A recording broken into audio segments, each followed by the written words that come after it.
Good evening. We are live.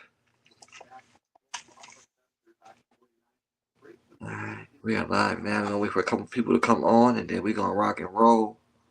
Matter of fact, we can rock now. I'm just gonna go ahead and start talking, and then when they come on, they can. Good Right. evening. We are here to discuss the case of Joanne Marie Rulford, who was 24 years old when she went missing from Minneapolis, Minnesota, on November 1st, 1988, nearly 39 years ago. At the time, her daughter Minnie was 8 years old. How old are you now, Minnie? I'm sorry. I'm 43, be 44 soon. Minnie is 43 years old. So you can imagine that's almost 30 years. That's like 13 years without her mother in her life.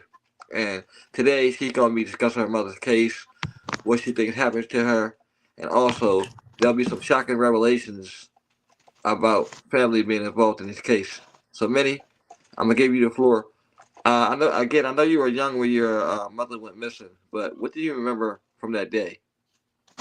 Well, I remember that the night before it was Halloween. They had a Halloween party for the grown people, I guess in the basement. I don't really too much remember, but recollections. Got up that morning. My mom got us dressed, put us on the bus, me, my brother, my sister. At the time, one of my aunts was living there with us, but I don't recall her or her kids being there the next day of the November 1st. Um, Went to school like normal. When we got off the bus, my grandfather and my auntie, which is my mom's oldest sister, was waiting for us at the bus stop. We ended up going with them. Uh, Days went by, no mom. Days went by, no mom. Our mom is the type of mom, even though she was out in the streets, she never left us for more than like 3 days. Right. She always checked on us, made sure we were fine. So a while had went by and it was still no mom. But me, I really didn't get the gist of it till I say I was about 10, when it was like, wow, like, nine came, 10 came, no mom, like what's really going on? Um, that's when I found out that my mom was missing pretty much. My grandma, she ended up opening the first missing persons case back in 88. There was no leads. Um, Come to find out, I had decided I had my first child when I was 16, so I decided, thinking like my mom, but I was still so young, I didn't know what to do. So around 2017, it was in my heart like something has to give. You have to, do something. So I ended Right. up reaching out to the fourth precinct, Minneapolis, Minnesota, and reached a detective Calloway. Um, she told me that they closed my mom's case.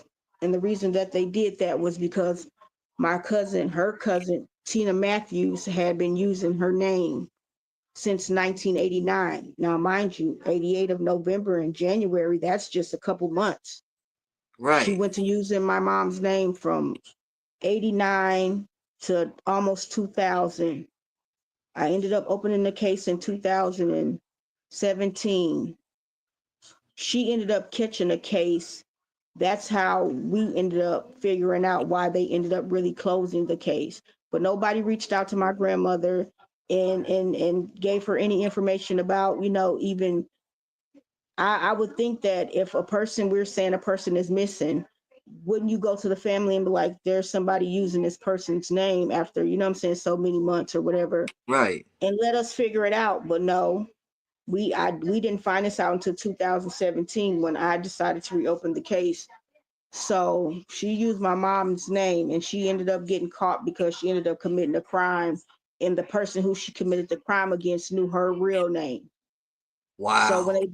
they looked in a database and they seen like, hold on, this is her, and she's in prison, like this can't, and then it was like, and I think at that time it was right on time because it seemed like as soon as I opened the case, this is when all her stuff happened, her catching a charge or whatever, and it was like, you know, wow, like I just they put two and two together. So Miss Calloway ended up calling me and having me come in. I went to the fourth precinct and they showed me pictures.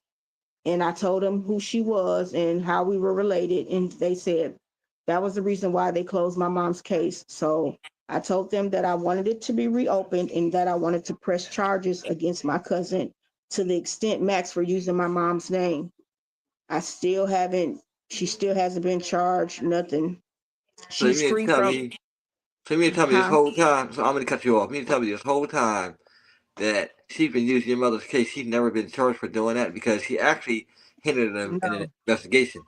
no, never been charged. Still, she did her time for the crime she committed. She's walking free in Minneapolis today. If I was to ever see her, we're not even gonna go there. But yeah, um, but yeah, so she that's why. So I reopened the case.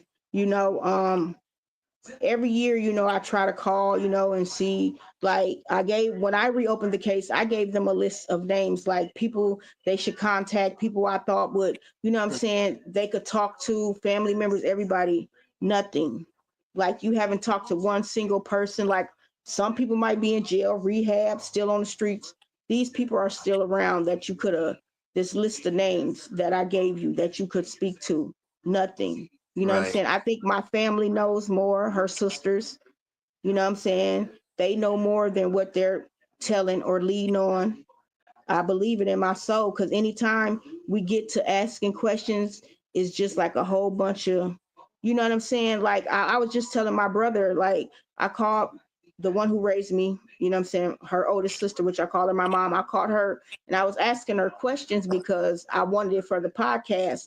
And she went into a whole nother situation. When I got off the phone, I said, she didn't answer my damn question. Usually when that So happens, it's because people know. Like you said, yeah, yeah, so it's like, are you serious? So I'm like, wow. But out of all people, I would think that she would be the one, you know what I'm saying, that I could all, you know what I'm saying, that would say, and it was like, it just threw me off. So her sisters, you know, all of them was, out in the streets doing what they was doing back then. But most of them are clean now. Clear your conscience, you know what I'm saying? I would y'all don't understand that it hurts me, my brother and my sister. We walk around here, y'all got y'all kids got y'all mom. You know what I'm saying? Y'all can't replace y'all sister. You know what I'm saying? And it's like, but y'all didn't try to do nothing to, you know what I'm saying, figure it out. It's like everybody grown now. Everybody, you know what I'm saying? We just look at y'all like, really? Like, I believe everybody got somebody knows something they not telling. I don't know what it is because the type of people that they hung around, my mom and my cousin, her one of her closest cousins, you know what I'm saying, they hung around, they mess with, you know what I'm saying, white men with power and money in Minnesota. So I don't know, but it's a lot of strange stuff going on. It's been a lot of stories that's been told, but my yeah. only story is I just want an ending. Hmm. We need an ending. Like it hinders our growth. I have 3 kids, one grandchild my mom's never met. My sister has 5 kids, one grandchild. You know what I'm saying? She's never met. My brother, he has 4 kids and one grandchild that she's never met. And it's like, but all y'all get to see y'all grandkids. Every time we get to asking questions, everybody want to turn and change the topic. Right. Like this should That's be always on the agenda. Like it. like Sure what can we should. do? Like, you know what I'm saying? And until there's no end, until God tells me in my heart and my soul, like there's nothing left else to do, it's unsolvable, then I will leave it. Until then, from here on out, I'm fighting, and I appreciate every platform that allows me to tell my mom's story. She was only 24 years old, you know what I'm saying? Like, Right. regardless of what she did, she was coming home to her kids, She sure. so Exactly. something happened, somebody knows something. Like it's just like people are holding secrets, you know what I'm saying, that can give us peace and joy and hope, like, and that's what really makes it hard to Right. see everybody with their kids and their moms, and you know what I'm saying, they act like my mom never existed, like literally, like, but it's 3 kids here to let y'all know she existed. So, you know what I'm saying? And it's hard. And it's just been a lot going on. A lot. Right. Okay, so now take me back. You said they had a Halloween party, right? To Hmm. my mom. Did anything happen at this party? From my understanding, some my cousin's boyfriend, baby daddy, him and her uh robbed a man and slit his throat. I don't remember. They say it was ambulance everywhere. I don't remember none of that. But you know what I'm saying? People that my like my brother, he says my brother and my sister, and my mind you, my brother's younger than me, but the boys, they are always up there, they're boys. So I'm pretty sure him and my cousins was probably up, and my sister. Uh, I'm an introvert, so I'm always to myself regardless. So I don't remember none of that. You know what I'm saying? I just remember waking up my mama there and then my mama gone. But my brother said that it was an incident where a man ended up getting his throat cut, and my cousin and her boyfriend baby daddy had something to do with it. And I don't know, that could have been a retaliation because, like I say, when they mess, it was a white man, and they mess with people with power. They didn't, what I'm saying, mess with no no average Joes when they made their money. Because what I'm saying, I wish I could have showed you this picture of my mom because I have a better picture than that.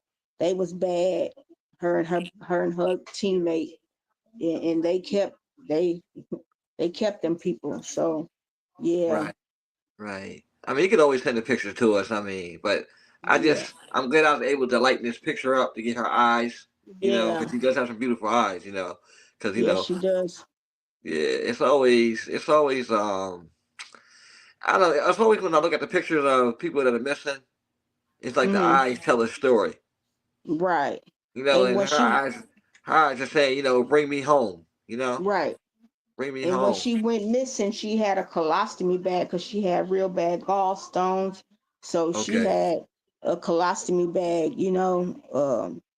I remember pretty much visiting her the last time in the hospital too. Uh, we had Oreo cookies and milk. I'll never forget it. And it was kind of crazy. Like wow, like all the memories I can remember. I can remember that memory, and me and my sister putting my brother in a dryer and her whooping us because we didn't want a baby. You didn't put him in a jar. Yes, we did. We sure did. We didn't want no babies. But other than that, you know what I'm saying? I remember her face. I remember her smile. It's just like the conversations I don't remember, the time what I'm saying? The little things I remember, but it's like conversations, what I'm saying? It's just crazy. And it Right. and Now, it's whew, okay. You said your aunts and your cousins and all them act funny, right? Do yeah. you remember how they were acting? Were they acting the same way, like when you're growing up? Yes, like they were like literally like it was like nobody wanted to say nothing. Like I say, my auntie, her and her kids live with us in the house where my mom, what I'm saying, went missing, 26th and DuPont. You And your know, kids never say I anything. no kids never said anything. And like I say, I don't remember us ever going back to that house, her ever going back to that house, and I don't remember her kids getting on the bus with us to go to school that morning. I don't remember. Right. So Well, you could think so also too. If there was assault there, and they was involved, they wouldn't come back. right. And like you said, that might have left the door open. There's just so many endless Yeah. possibilities here. Yes, yes. And my cousin, he said he swears like, and like I say, I don't know if it was winter because up in Minnesota we had like Franklin, it was a indoor pool, so even in the wintertime we could go swimming. So he said that he saw my mom. She was at a grocery store called Super Value after she went missing, and he swears to it to this day. He said he was hungry. He went up over there. He seen her. She was in a car with a white man, mind you, a white man. He said, I don't know if you ever seen the movie Heat, but the white guy on there with the little curly, crinkly hair, I can't think of his name. He said he looked exactly like him. Al Pacino or Robert De Niro. No, I don't know. I don't even know. No, what's that other one? That's not Robert. What's the other one name? It's Not Al the Pacino. what he play. He play on. Oh, what's he play on? Because I know who we talking about. I can see his face, but I can't think of his name. It's been Have you ever seen Beauty Shop? yeah. Okay, remember the dude, the one who was acting the white boy? I think that's who that is, if I'm not mistaken. The face I that know you're I'm talking giving about. is that. Okay. Yeah, yeah. So he said he looked at like him. He said he asked her for some money, and she gave him a couple dollars and told him she was okay. You know what I'm saying? He said and to this day he swears to it, like he don't care what no, you know what I'm saying? So I don't know, but that's kind of strange to you know Right. what I'm saying? But yeah, every time we try to bring up the conversation, nobody knows nothing. Like I don't see how a person can just, you know what I'm saying? Somebody knows something, and get it off your conscience. I mean, I don't even really care to press charges, or I Right. just, if she's dead, I just want her body home. If she's out there with amnesia and can't remember, I want somebody to see this, and let her know, you know what I'm saying, who she really is, because it's a lot of stuff like that that's happening. My cousin, she found her dad after 10 years. You know what I'm saying? They thinking he dead, and he don't got amnesia and in prison for murder under another name. She had to do Wow. an And this happened in ancestry. Minnesota. Yes, she had to do a DNA kit in order. She said because she ended up calling me like, cuz you need to do a DNA kit. I've never thought of the possibility of amnesia. It never really, you know what I'm saying, crossed my mind. But anything is Right. possible, and that would be awesome. So you don't have your But DNA in the system. yes, we have it in the naming system, but that DNA, it goes everywhere. Like, you know what I'm saying? It doesn't just go, you know what I'm saying, in a state, it goes everywhere. So if a person is, you know what I'm saying, they know like their genetic testing is way above the ancestry Right. or the name is that what it's called? Name Yeah. system. Yeah. A lot of things I Yeah. don't like with these old cases is they don't put enough detail. They Yeah. always put so and so and like okay, few details are known. Like these stories be Right. known. These stories be known. Yeah. That's You're why just I not reach. talking to the right people. That's why I always a lot of time I post a story in hopes that a family member will comment, and it has Right. happened so many times where they were like, okay, this is my loved one. A little part of the story is wrong. So I Right. had some where they would get mad at me. I'm like, well, look, if you're gonna get mad at me, then you might as well go on Google, and every site has the same information. Exactly. And that's how a lot of these cases also have been mixed up too. The wrong information. A couple of cases that I Exactly. came across because I posted them, the family inboxed me and gave me the right information and say, here, this is what really happened. And it's like during Right. all these years, everybody believed the same story. But I understand what you're saying. Exactly. So it's like a whole bunch. I mean, I done heard stories about what coulda, shoulda, woulda happened, but my whole purpose is if the police are not, my whole purpose is my family and the police, because like I say, they know something. There's just no way that her sisters and them don't know nothing. They know something. Other people know, and the police are just not trying to get to the bottom of it, which is really hindering us and hindering me, and it's really ticking me off, to be honest. Like I am so upset at the Minneapolis Police Department. Not only did my detective retire, I didn't even get a notice to say my email's been the same since 2017. I haven't changed it. No email saying I quit, this is the new person, yada yada yada. So when I get this new information, it's like, wow.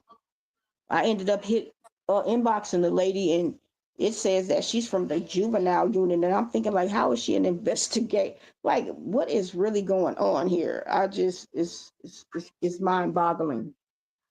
Yeah. So It's like yeah, it's like you have to deal with a grain of you have to deal with them with like with a grain of salt because yeah, uh, I don't know.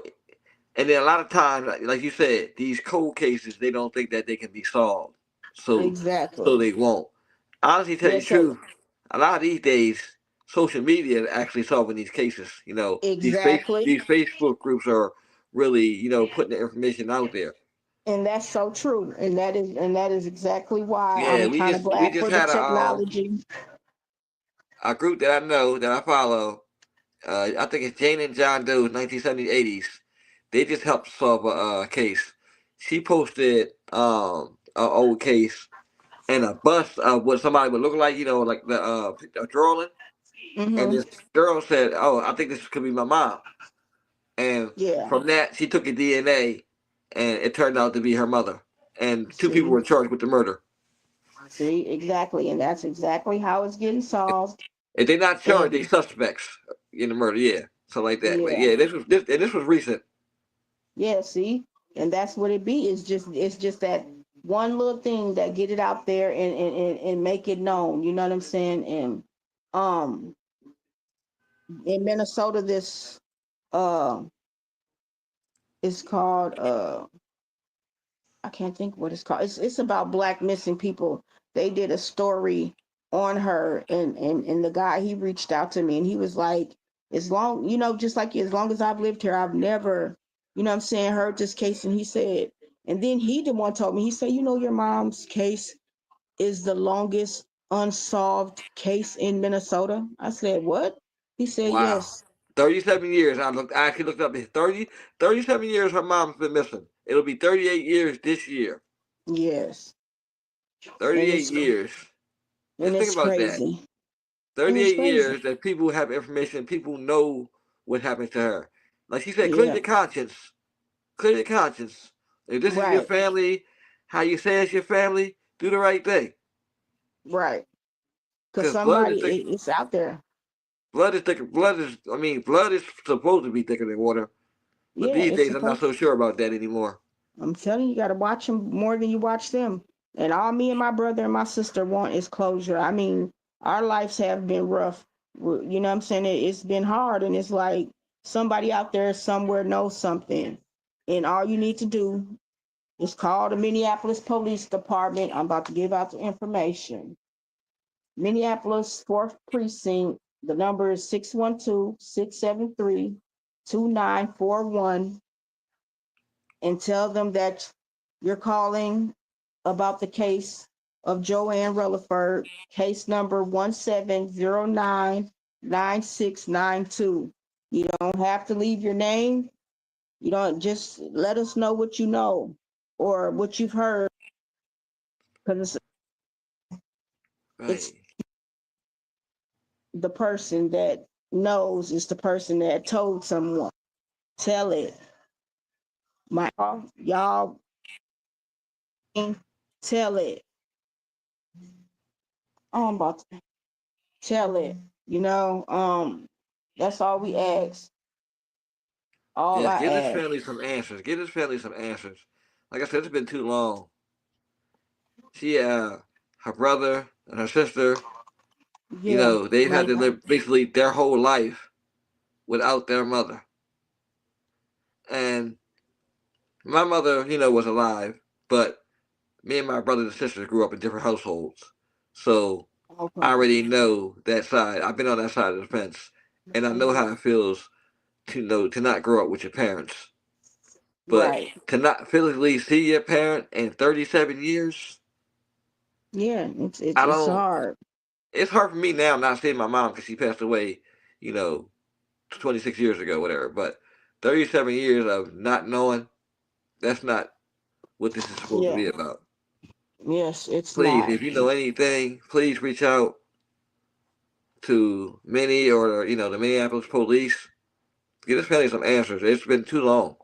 This is the longest active cold case in the history of Minneapolis. We on the Yes, wrong side of history. Wrong side of exactly. history. Exactly. And And I it's like, pray, by us doing this podcast, I pray that somebody out there sees this podcast. Somebody gives her the answers or give her family the answers. Anything that can help her out or help her family out. exact I never use the word closure. I'm gonna say answers, okay? Because there's exactly. there's never no closure. Even after it's solved or whatever, there's still the aftermath, okay? The Yeah, aftermath is the part you have to deal with. So no closure, like answers. And many, yes, thank you for having me. I'm glad you came on here, and I'm glad you decided to talk. I about your thank mom's you for case. having me. Is there anything else that you want to add, to the people tonight? Just if anybody out there that was around 26 in DuPont that can remember anything back in October, November of '88, please reach out to the Minneapolis Police Department. I left the number. If you can reach out to me, you can reach me at Minnie Rutherford on Facebook or Nicole Smith on TikTok. Um, I appreciate everyone who tuned in, listening, and continue to share my mom's story. And God got the last say so. And He I sure appreciate does. you. And any other platforms out there that would like to have Minnie's mother story on there, please reach out. I know quite a few that cover cases, so please feel free to cover this case. Introduce this case to a new audience.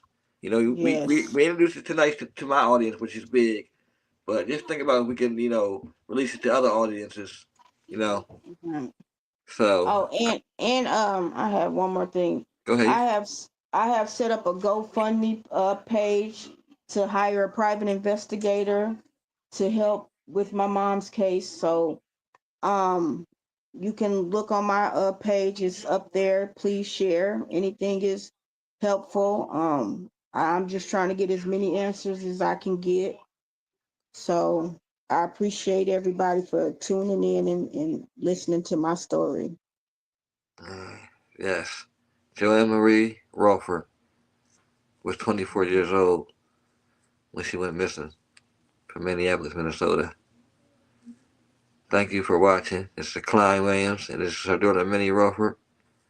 And hopefully we get some answers out of this podcast. Minnie, again, thank you so much for appearing, and I look forward to keeping in touch with you, and hopefully Oh, one day yes. you be telling me that you got some answers. Yes, sir, Colin. I appreciate you so much. You are so awesome. You too. Thank you so much. Uh huh. Have a blessed Yeah, day. you too. Yeah.